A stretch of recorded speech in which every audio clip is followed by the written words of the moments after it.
Napakaraming dagok ng buhay, hagupit ng mga pagsubok at pait ng mga kabiguan. Pero lahat ay may hangganan, lahat may katapusan. Pagkatapos ng gabi, sisikat din ang araw. Pagkatapos ng ulan, may colorful rainbow behind the clouds.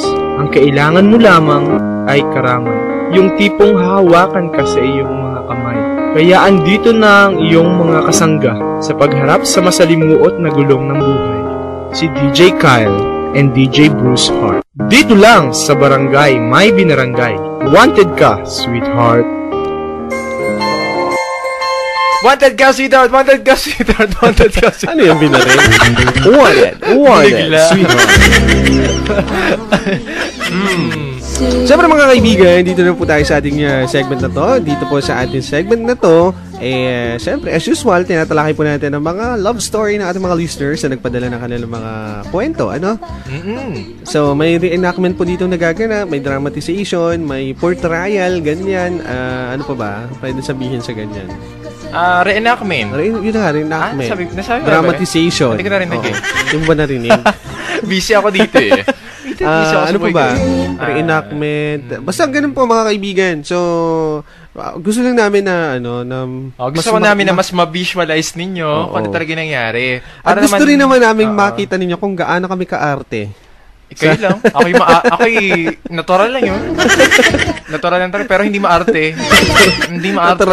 Arte in essence na artist. Artist talaga eh. Artistic nature na yun, nature. Maging artist, pero hindi maarte. Whatever. Ikaw, bahala ka.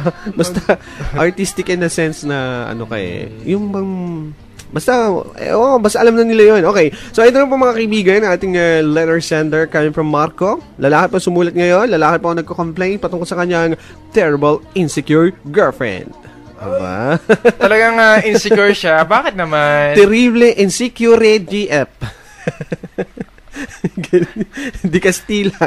Okay, ito na mga kaibigan. Kailangan muli ng isang makabagbag damdaming background. Dahil ito ay kailangan natin ng ma-emote. Nawawala yung background natin. Ba't gano'n? Nawawala. Hindi mo kasi agad piniprepare. Nga eh. Handa mo kasi. Paghandaan mo. Kasi nilalagay na yun eh. Hinahanda mo kasi dapat. Alam mo naman, mabilisan tong program na to eh. Paspasan to. Ito na. Okay, here we go. The letter sender come from Marco. Okay, here we go. DJ Bruce Hart and DJ Kyle.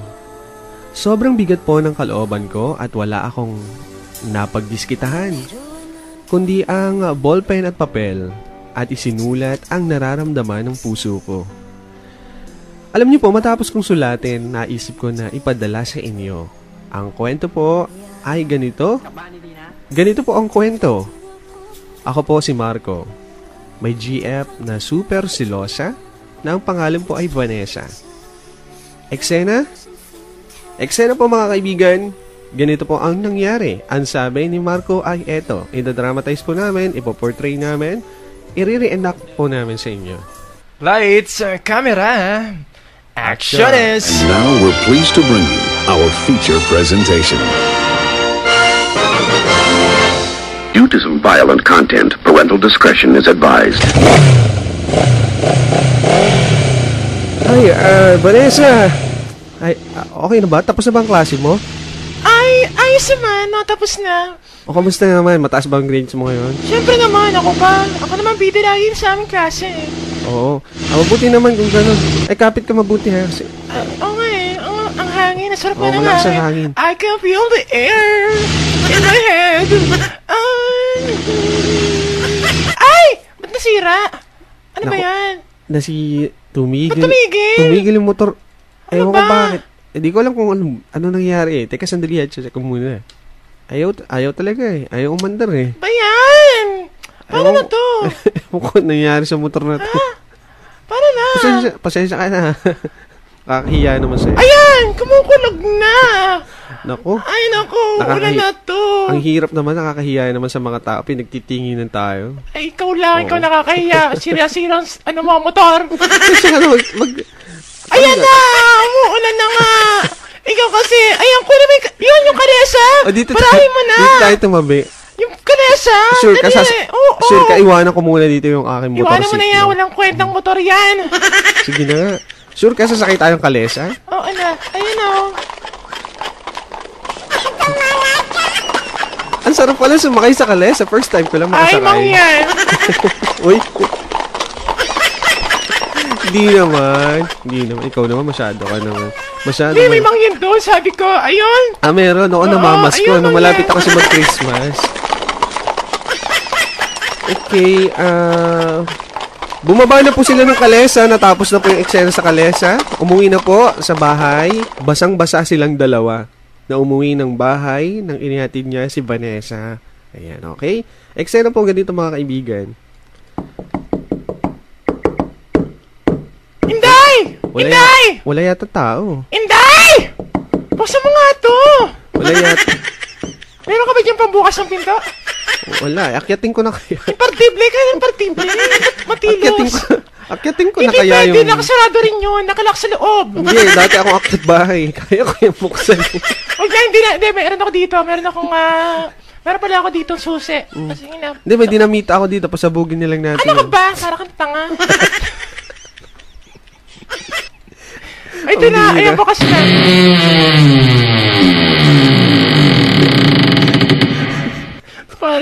Parang horror. Okay. Pasok na. Pasok na tayo. Pasok. Okay. Teka, may extra t-shirt ka ba dyan? Oo nga, magpalit ka na dun sa Kasi taas. gusto kong basang-basa ako. Oo, magpalit ka dun sa taas. Kasi nandito sa baba ang kwarto ko. Nandun sa taas, may guest wala ka bang may extra guest room t-shirt doon. dyan? Kahit Marami mga pambahay. Hindi ko alam eh. Pwede ba ikaw na lang kumuha? Hindi, ikaw na. Ako magbibihis muna dito. Oh, sige. Okay? Ay, babe, okay na ba to? Okay ba to? Kulay puti na to. Hindi ba sinusuot to? Hindi akin yan, kay tata yan. Ano ka ba? Ay, teka. Ano yung nasa likod mo? Ito? Ano yan? Anong Ashanti? Tattoo yan, tattoo. Ashanti yan? Tattoo yan. Siyempre, nung ex-girlfriend ko, nilagay ko dyan. Oh, anong ginagawa niyan dyan? Bakit naandyan pa yan? Hindi mo patanggal? Mahirap magpatanggal niyan. Bakit ka nagparagilagay kung hindi pa na matatanggal? Kala ko kami na eh. Ay, di sana nagpalagay ka rin ng pangalan ko. Yaman sa susunod, dito sa bukong-bukong ko papalagay. Baka naman mamaya yung Ashanti niya may connection pa kayo. May communication pa kayo. Babe naman. Tagal na yun. Ano matagal na? Wala na yun. Hindi, parang ka matagal na. Ibig sabihin, tapos hindi na patapos. Ikaw naman, nagsiselos ka na naman eh. Hindi ba ako masiselos kung wala akong nakikita ebidensya? Lahat na lang, pinagsilosan mo. Hindi, totoo yan eh. Ngayon ko lang nakita yan. Hindi mo masinasabi sa akin yan eh. Yung picture namin. Ano ba yan? Lahat na lang. Wala na ba talagang hindi ka pagseselosan? Ikaw naman nagbibigay ng dahilan para magselos. At mga kaibigan, confrontation scene po yan. Natapos po yan. Umalis na ng bahay itong si Marco na masama ang loob dahil sa GF niya na terrible, insecure. Ayan.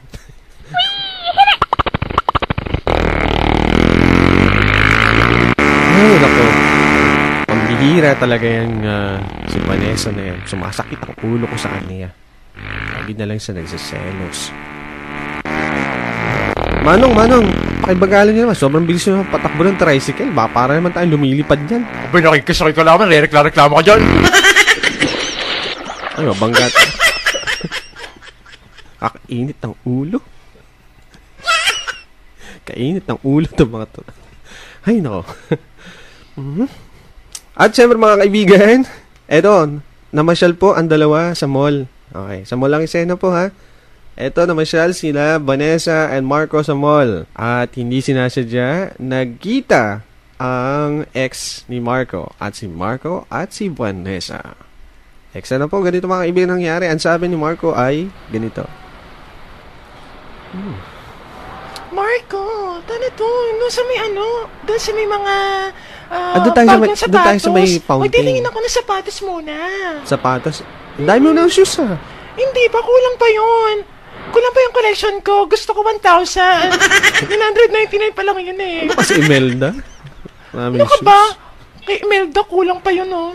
Sige. Tara.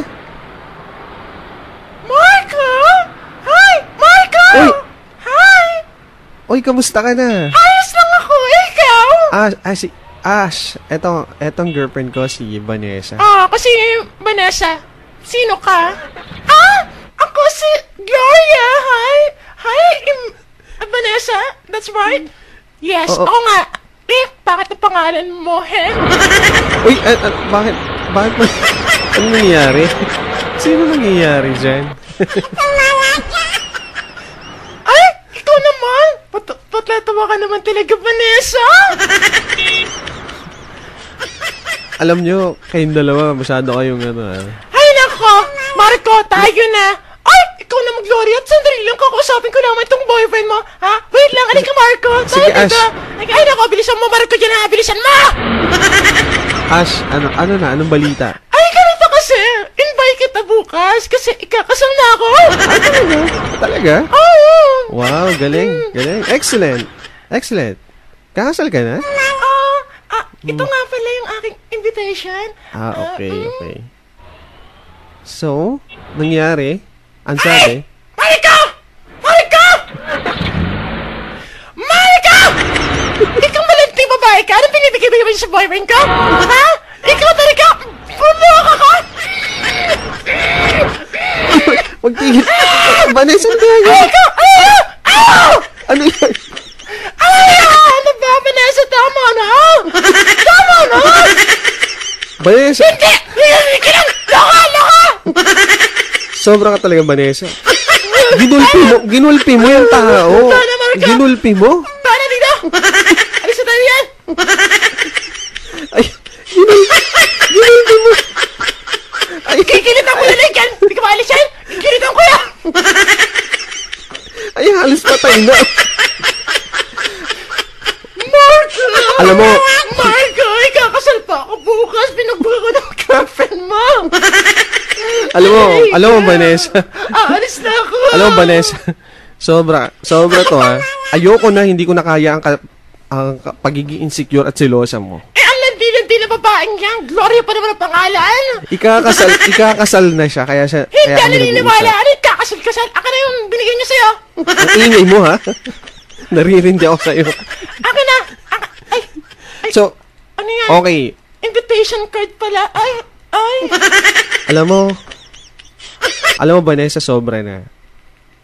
Ayoko na. Mag-break na tayo. Hindi ko na kaya ang lahat ng mga pinagagagawa mo. Nakakahiya na. Hindi ko Nakakahiya ka doon sa sinasabi, tao. Marco. Patawarin mo ako, Marco. Hindi na. Hindi. Sorry, pero hindi ko kaya tiisin ang kagaya mo. Maghiwalay na tayo. Marco, huwag mo ko iwanan dito, Marco! Anong pag-iinarte po ni Vanessa? Nangyari ang sabi? Ayan. Nalaman po niya, nagpakamatay si Vanessa. Pero hindi po natuloy. At nag-attempt lang po siya. Ayan, nakaligtas po, nasa ospital. Ayan, kinausap na ni Marco ang parents ni Vanessa. Ayan, sa ospital, eksena po. Ganito nangyari ang sabi. Marco, Oh, ano nangyari? Marco, Ano nangyari sa'yo? Ba't ka nagpakamatay? hindi ako nagpakamatay. Nagtangka lang ako. Iniwanan mo kasi ako. Di ka pa natuluyan. Marco, huwag mo ko iwanan. Please naman, babaliw ako. Masisira ang ulo ko. So, ganon.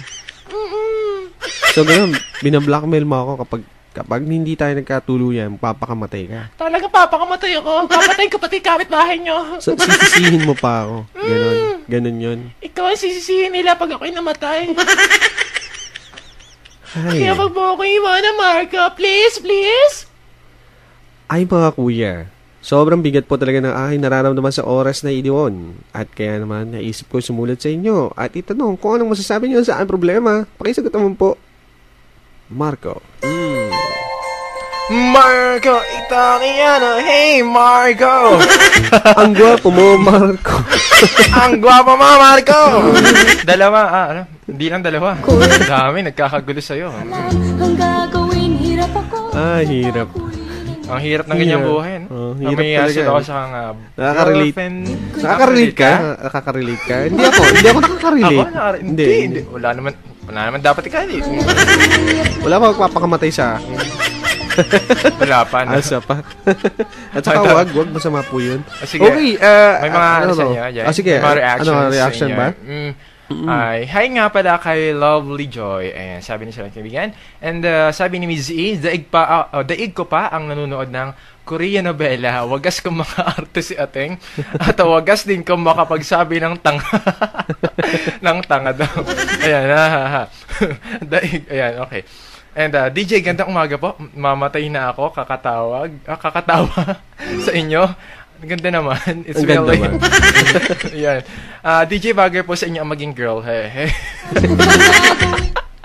Nako. Dami karakter. Napaka-iskandaloso naman ni Vanessa. Wala siyang modo. May mga ganyan. May mga ganyan mga babae talaga. Sabi niya, kung minsan hindi na nag-iisip, palaging na pinapairal basta kung ano yung naramdaman niya, galit o puot sa mga impulsive yan, tawag na impulsive. Lahat na gagawin na, yan. Kaya ako, gagabutan ko yun eh. Pigilan mo ako, ha? Sasampalin ko yan. Gagabutan? Ano yung gagabutan? Sasampalin ko. Tatampaling kita. Nang sleepers ko dito. Bakaya pa. May pako pa yung nakauslit. Sabi niya sa nating kaibigan, kakaloka DJ Kyle, bagay po sa iyo ang maging girl. Kaya lang po ang arte yung po Pagkaganyan babae, no? Ewan ko kawawa naman po yung boy. It's me, mysterious girl. Oo. Hindi mas kawawa yung yung nabumbog.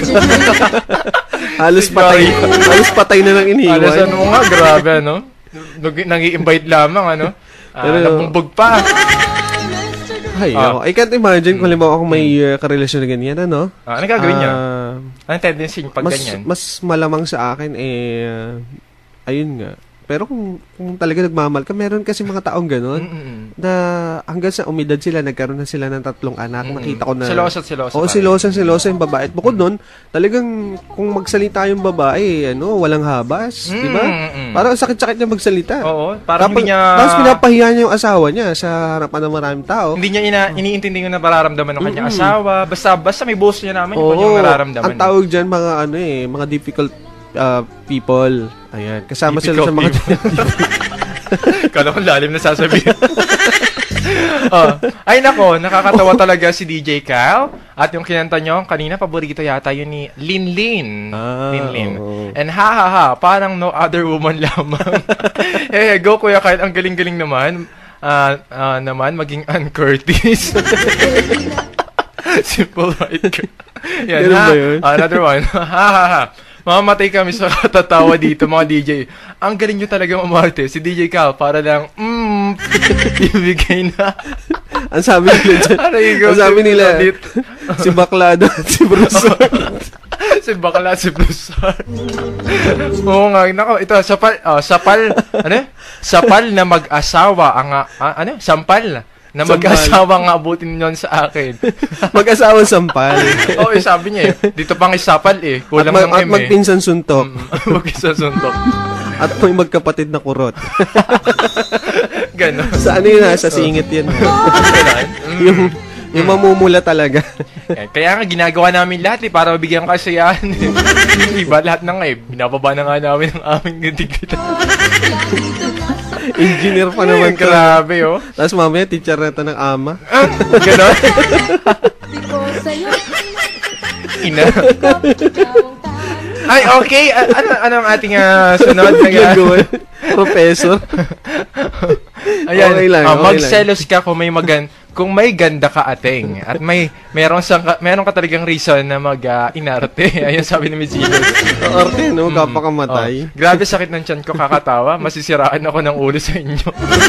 Ay siya, paggamot Pag nasiraan, paggamot agad. Alam mo, pag ganyan yung babae, sarap igapos. Ay nako, talaga naman. Si Kuya Bruce naman, tawa lang ng tawa habang nag-away si Vanessa.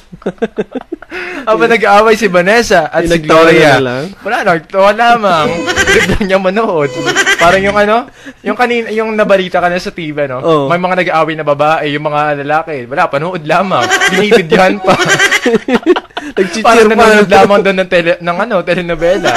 Yung tipo, nagdudumugan na. Walang pakialam. Basta away kayo dyan. Sige lang. Umeksena ka dyan. Sabi nito, kung ako po isang babae, hindi po ako makikipag-away dahil lamang sa isang lalaki. Napaka-cheap naman po ng behavior Ay, niyan. nako. Totoo si ka dyan. Vanessa. Yes, Napaka-cheap. that's right. Ayan, Kaya, kayo na ang number 1. Saan ka ba? Engineer na yung bumigay. Loko ka. Certified engineer. Gandang umaga, DJ. Nakakatawa. Mga eksena eh. Tuwa. Lahat doon eksena nakakatawa. Hindi alam nyo bang on the spot talaga yung aming ginawang yun? Kanina, pinag-iisip ko, kuya. Ako nga alam mo kasi, yung mga, mga segment natin, nandito sa iCellphone, before ako matulog, kapag hindi ako pa makatulog, pinapakinggan ko sa tawa talaga ako ng tao. Nawawala lalo yung antok ko. Kaya umaabot ako minsan ako 2:00 gising pa. Gising ba? 2:00 ha? Grabe. Totoo. Addict lang. Na-addict sa sariling boses. Hindi, sa katatawanan natin, kalokohan natin. Ayan. At saka syempre, minsan kasi, hindi ka talaga dalawin ng antok eh. Ayun na.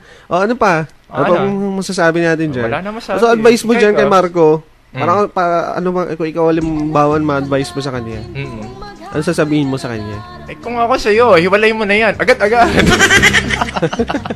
Ganun? Kung mga ganyang babae, ako, hiwalay na yan. Ganun na? Paano kung sa pag naging asawa mo na yan? Hindi mas malala pa yan. Hindi ba? Mga tendency ganyan.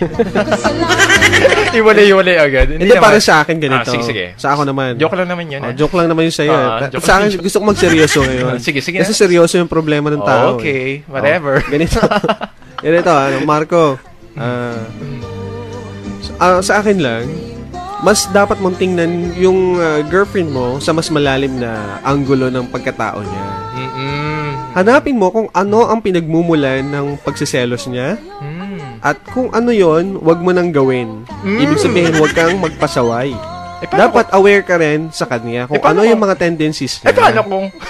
Paano kung ano? Paano kung wala na nga siyang ginagawa? O wala nang nagbibigay dahil para magselos siya, di ba? Hindi kasi. Meron yun. So, alam mo na naman na sobrang silosa siya. So, intindihin mo at unawain mo siya sa katulad nga nun, di ba? Kalagayan. Yung babae, yun lang. Hindi naman kasi natin alam what is behind the story pa kasi napakahirap isulat yung mga details na rin. Pero para sa akin kasi, lahat ng mga behavior ng isang tao may dahilan. May bawat kilos ay may history yan. Bawat pagpapasya, bawat ginagawa, may history yan. So tingnan mo yung history ng girl kung bakit siya nagkaganon. Siguro kaya siya naging insecure kasi mula nung bata pa siya, gano'n na ang mga nararanasan niya sa buhay. Baka yung feeling of rejection. Ayaw niya. Tapos, i-deal mo yun sa kanya. Kailangan kausapin mo siya. Parang, at paunawa mo sa kanya yung mga pangit sa kanya. Para siya yung nakita niya nga sandigan, na sa kabilang naranasan niya sa pamilya niya na gano'n, na siya ay naiinggit sa mga kapatid niya or whatever. Ano makwento nung kanyang nakaraan, kung bakit siya naging selosa. Ikaw yung nakita niya. Subukan mong magkaroon ng further investigation kung bakit ganun siya. Kasi tingnan mo yung mag-focus ka dun, mag-concentrate ka sa problema para malaman mo kung ano ang solusyon sa problema. Kung titingnan mo lang yung mga manifestations ng problema, hindi ka matatapos dyan. At ipakita mo sa kanya na mapagkakatiwalaan ka. Tingnan mo muna yung ugat ng problema bago ang lahat. So, kausapin mo halimbawa yung family niya. Alam naman yan, sigurado ng family kung bakit ganun. Baka naman yung mga nakaraan niyang past relationship na ganun, laging siyang kinakaliwa, lagi siyang niloloko, ng mga nakaraan niyang karelasyon. Parang punong-puno siya ng galit sa mundo eh. So, galit na siya ibig sabihin, marami na siyang mga pinagdaanan sa buhay niya na masakit para sa kanya. So, yung pero lahat naman tayo may marami pinagdaraanan. Pero hindi natin alam iba yung level ng pag-accept. Kaya lastly, masasabi ko na lang sa'yo, hanapin mo yung kiliti niya. Kasi ikaw na yung umintindi, ikaw na mag-humble down if ever mahal mo talaga si Vanessa. Kasi parang ganyan din yung naging girlfriend ko noon. Wow! Hindi nakarelate kayo. Sabi niyo hindi. Pero hindi naman totally ganyan. Kasi iba naman yung pagiging insecure niya. Insecure. Hindi naman siya nananakit. Pero yung sa kailangan palaging susuyuin. Dahil napaka-sensitive. Parang, di ba, mga kadalasan yung iba naman, nagsiselos sila, pero sinasabi nila doon sa boyfriend lamang nila na... Nakakagalit talaga yan. Minsan, nagsiselos, pero hindi na minsan sinasabi, nagsiselos. Yun na masama. Pag-iisipin mo kasi, Kyle, yung damdamin mo, yung damdamin mo, masasaktan ka, may inis ka. Pero kung isipin mo yung damdamin niya at maunawaan mo kung bakit siya ganun, hindi ka na masasaktan. Kasi ano yung muna yung reason niya eh. Kung reasonable ba yung pagkagalit mo sa kanya, at the same time, yung ginagawa rin niya sa'yo, kung reasonable ba. Tsaka be sensitive nga doon sa nararamdaman it's a matter of parang pag-balance mo ng mga sitwasyon. Kaya yun, okay yan Marco. Kung mahal mo talaga siya, kailangan unawain at intindihin mo siya. Sacrifice nga yan eh. Sakripisyo mo si Vanessa. Kilalanin mo siya mabuti at ministeryo mo yan. Ministeryo. Wow, lalim. Magpapari. Sa kristal. ikaw ang habang buhay niyang teacher. Ayun. At doctor. Ay. At psychiatrist din. Ay, nakabaliw. Baliw sa pagmamahal. I-deal mo siya araw-araw. Ayun, mahaba na po ang mga napag-usapan namin, kaya po kailangan na namin mag-play ng music. Ano? Ayan, salamat po ha. Yes, that's right. Sige, balik tayo maya-maya o goodbye na tayo? Goodbye na tayo. Babay na tayo? Oo, babay na. Babay na. Sige, babay na tayo. Naku, bakit nga ba? Sige. O magsang muna tayo. Sige, kanta muna tayo. Magkanta muna tayo. Pwede. Ano song natin? Ano bang gusto nyo? Meron dito tayong Parting Time or Destiny? Ano kaya? Alin sa dalawa? Parting Time or Destiny? Maalin Parting Time na lang? Sige. Okay. Parang medyo kakaiba. Naku, parang pag ganito mga kanta, parang may nararamdaman akong kakaiba. Parang mayroong magpapaalam na ewan ko. Parang nararamdaman mo din? Ewan ko. Ewan natin. Sige. Di magsisisi. Wag naman sana. Di magsisisi na tayo. Ay, gano'n. Sino naman kaya? Sino man kayong papatos? Ayan, ako. Malakpak na nga po. Sinong papatos? Ito na. Ito na po. Sino kayang papapel sa ginagawa ni Kyle dito? Sino kayang walang lalaban sa atin? Sino kayang walang hiya yun? Ewan. Okay, kanta na tayo. Susunod na kabanata. Goodbye na po kami. Parting Time version po namin ni Kuya Bruce. And ako, there is Parting Time. Parting Time. So, Parting Time na rin po tayo. Ready yourself. Ako, sige. Ready yourself, please.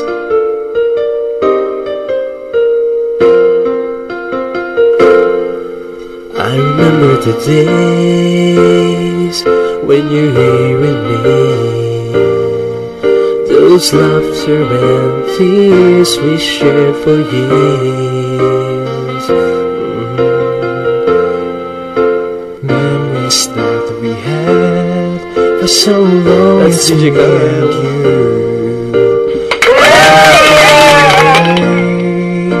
You left me all alone. Go on, do what you want, but please don't leave me. You break my heart. Hey, what should I do? Babe, I'm missing you. Please don't disappear. These are the words that you should hear. Time and time again I wish that you were here. I don't wanna lose you, girl, I need you back to me. I don't wanna lose you, baby, can't you see? Oh, I need you, you've been a part of me. I wish someday you'll be back home, 'cause I really miss you, darling. Please come home.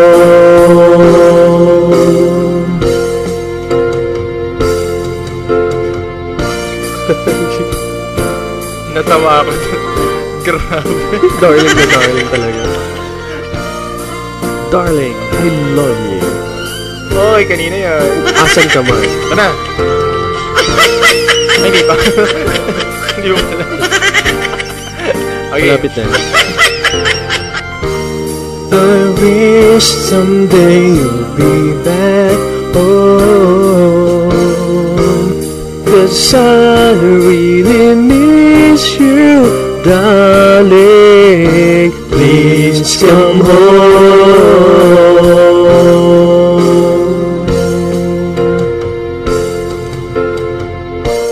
Wala, lumayas na. Nag-alsa balutan sina. Riding in tandem. Ayun naman, yan, parting time para po sa inyong lahat yan, mga kaibigan, because we are leaving earlier. Ayan, kasi meron na kaming asikasuhing mahalagang bagay. Asikasuhin ng maaga. Ayan, nako. Kaya pa kami pasamantalang magpapaalam na agad sa inyo. Maraming salamat po sa inyong lahat sa patuloy niyo pang pagtuto, pagsama sa amin ngayong umagang ito ng Friday. Dali, malilate ka. Yun nga eh. Tomorrow, next week, magkarinig ka po muli tayo dito sa ating Riding Tandem program, 8 to 10 in the morning. At ako rin, 6 to 8, ayan, araw-araw po yan, weekdays, and ganun din, 4 to 6 in the afternoon, mamaya, Law and Matters of the Heart. Thank you once again, guys. Here's gonna be our last para po sa inyong lahat. Goodbye! Bye-bye, God bless, enjoy the rest of your Friday and your weekend.